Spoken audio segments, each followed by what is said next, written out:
valuable than the league MVP, A'ja Wilson. On the night she was crowned, she was only 1 for 8 from the field with 4 points in the first half. The second quarter, she didn't even attempt a field goal, but oh boy, in the third, she had 15 points, her most in a postseason quarter in her career, finishing with 21 points on the night. Welcome back to our Countdown studios. LaChina Robinson, Andraya Carter, and Carolyn Peck.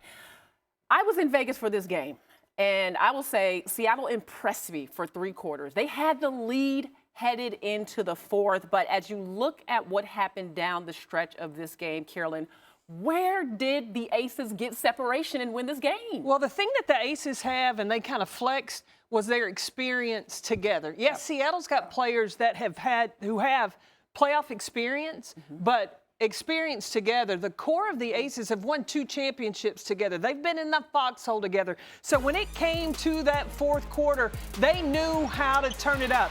And Becky Hammon putting Tiffany Hayes and Alicia Clark at the end of the second quarter and at the end of the game in the fourth quarter, that's where the defense turned up. They did not allow a point in that fourth quarter. And between those two, they had 5 defensive rebounds and 4 steals. That's just amongst 2 players. Wow. So the defense flexing and the experience together, the Aces knew how to close it out. You know, that's the thing that stands out to me as we're watching Tiffany Hayes thrive with this group. Why is she thriving so much with the Aces? Because their roles are defined. Their system is defined. Their system has been tested, not just tested in the regular season, but tested in the playoffs, tested in a finals series. So Tiffany Hayes can come in and she knows exactly what is required of her and exactly what her role is, and we saw it. Her experience and maturity of understanding and accepting a role. Because the majority of Tiffany Hayes' career, she's been a starter. Yeah. So she's like, Becky, hey, whatever you need me to do, I got you. Fourth quarter, great for the Aces, not so good for Seattle. Post-game, Gabby Williams was still in shock by the run that Vegas went on.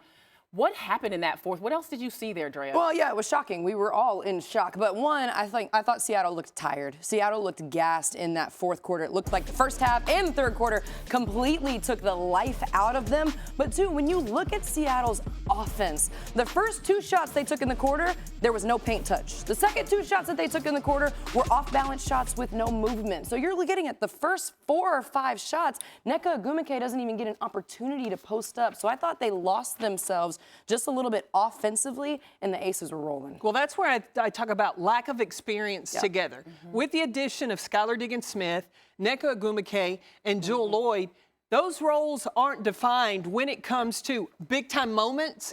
Where when you have that experience together, you know who you want to take the shot. You know where you want the ball to go. And that plays into it as a player. You get the ball and you're like, oh, should I take this? Should I move it? Should I swing it? But they don't have that defined system, and that affects whether or not you're hitting shots. Well, we'll talk a little bit more about some of this, but Jewell Loyd only had 6 points in the game. That's something to keep your eyes on. Ezzy Magbegor will be back in the lineup for Seattle, but what stood out to me was paint points.